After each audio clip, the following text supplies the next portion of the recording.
January 21st, Genesis 42:18 through 43:34.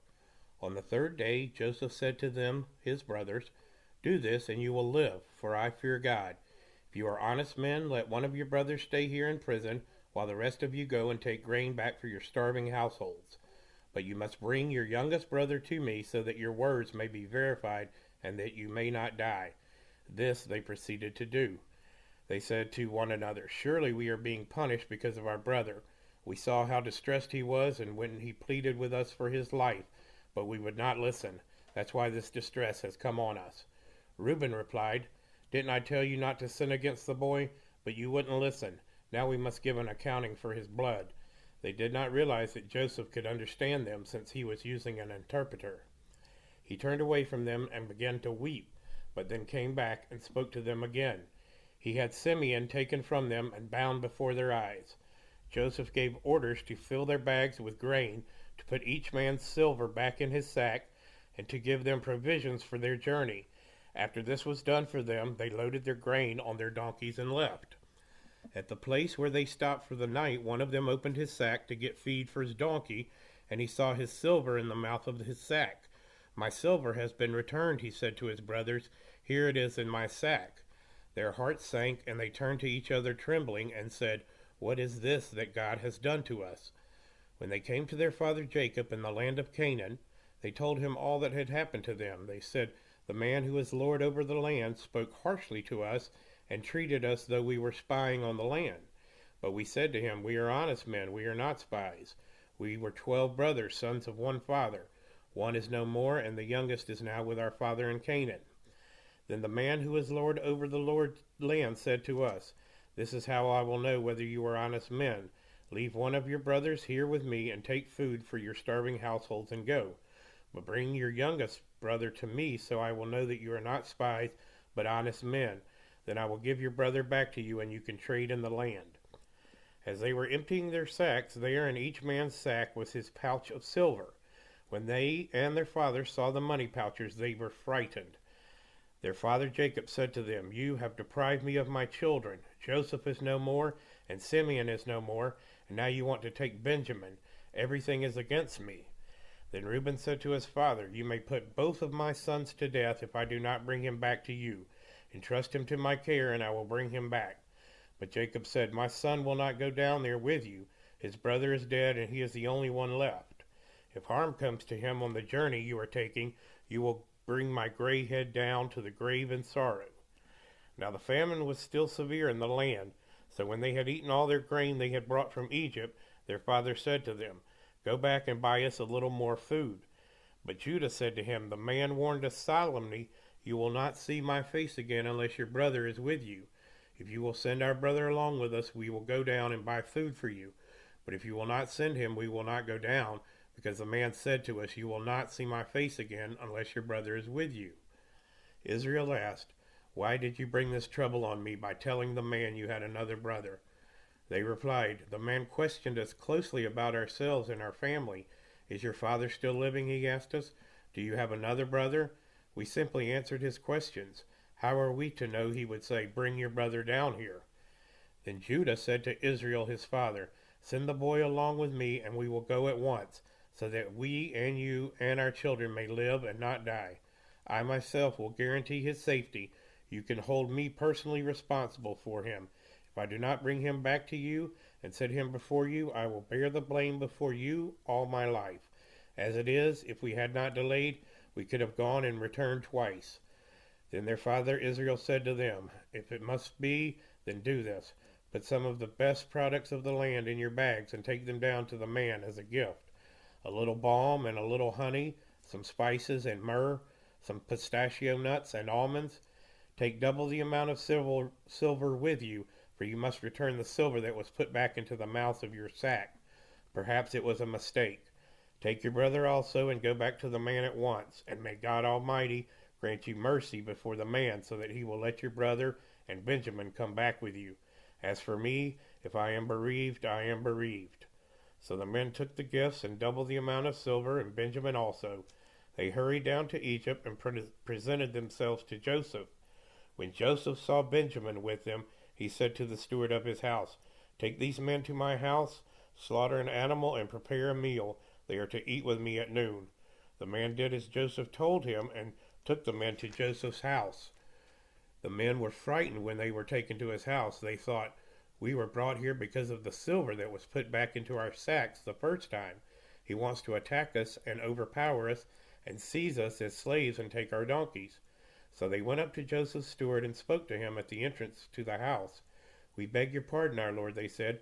"We came down here the first time to buy food, but at the place where we stopped for the night, we opened our sacks, and each of us found his silver, the exact weight, in the mouth of his sack. So we have brought it back with us. We have also brought additional silver with us to buy food. We don't know who put our silver in our sacks." "It's all right," he said. "Don't be afraid. Your God, the God of your father, has given you treasure in your sacks. I received your silver." Then he brought Simeon out to them. The steward took the men into Joseph's house, gave them water to wash their feet, and provided fodder for their donkeys. They prepared their gifts for Joseph's arrival at noon, because they heard that they were to eat there.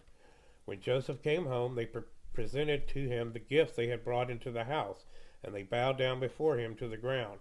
He asked them how they were, and then he said, "How is your aged father you told me about? Is he still living?" They replied, "Your servant, our father, is still alive and well," and they bowed down, prostrating themselves before him. As he looked about and saw his brother Benjamin, his own mother's son, he asked, "Is this your youngest brother, the one you told me about?" And he said, "God be gracious to you, my son." Deeply moved at the sight of his brother, Joseph hurried out and looked for a place to weep. He went into his private room and wept there. After he had washed his face, he came out and, controlling himself, said, "Serve the food." They served him by himself, the brothers by themselves, and the Egyptians who ate with them by themselves, because Egyptians could not eat with Hebrews, for that is detestable to Egyptians.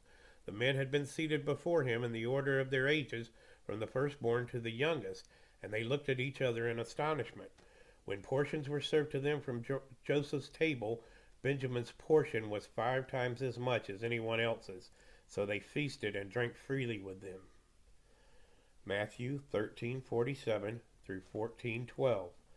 Once again, the kingdom of heaven is like a net that was let down into the lake and caught all kinds of fish. When it was full, the fishermen pulled it up on the shore.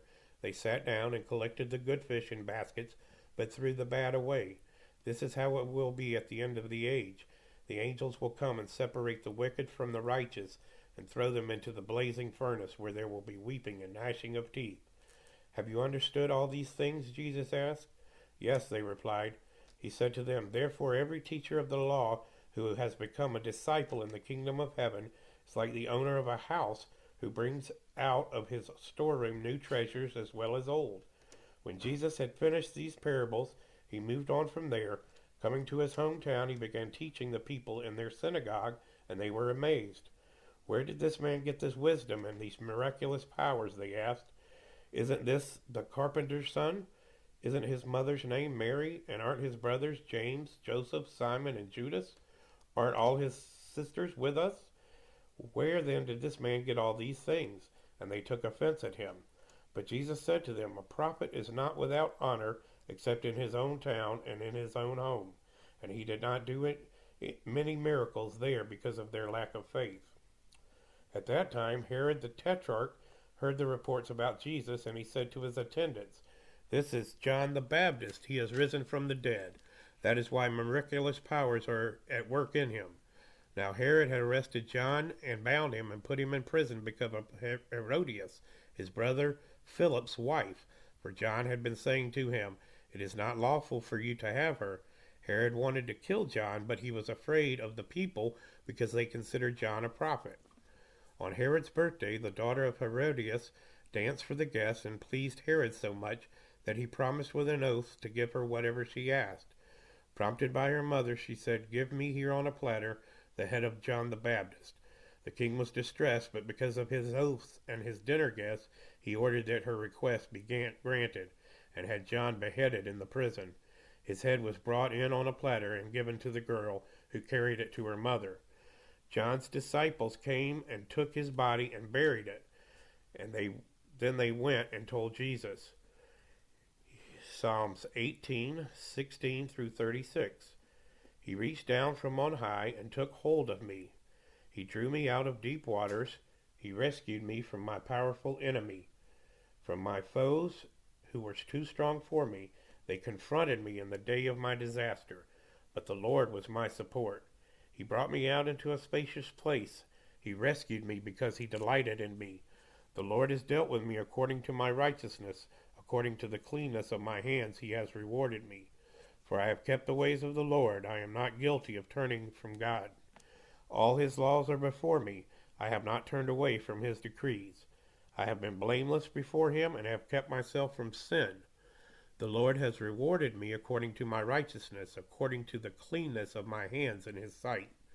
To the faithful you show yourself faithful. To the blameless you show yourself blameless. To the pure you show yourself pure. But to the devious you show yourself shrewd. You save the humble, but bring low those whose eyes are haughty. You, Lord, keep my lamp burning. My God turns my darkness into light. With your help I can advance against a troop. With my God I can scale a wall. As for God, his way is perfect. The Lord's word is flawless. He shields all who take refuge in him. For who is God besides the Lord? And who is the rock except our God? It is God who arms me with strength and keeps my way secure. He makes my feet like the feet of a deer. He causes me to stand on the heights. He trains my hands for battle. My arms can bend a bow of bronze. You make your saving help my shield, and your right hand sustains me. Your help has made me great. You provide a broad path for my feet so that my ankles do not give way. Proverbs 4:7 through 10. The beginning of wisdom is this: get wisdom, though it cost you all you have. Get understanding, cherish her, and she will exalt you. Embrace her, and she will honor you. She will give you a garland to grace your head, and present you with a glorious crown. Listen, my son, accept what I say, and the years of your life will be many.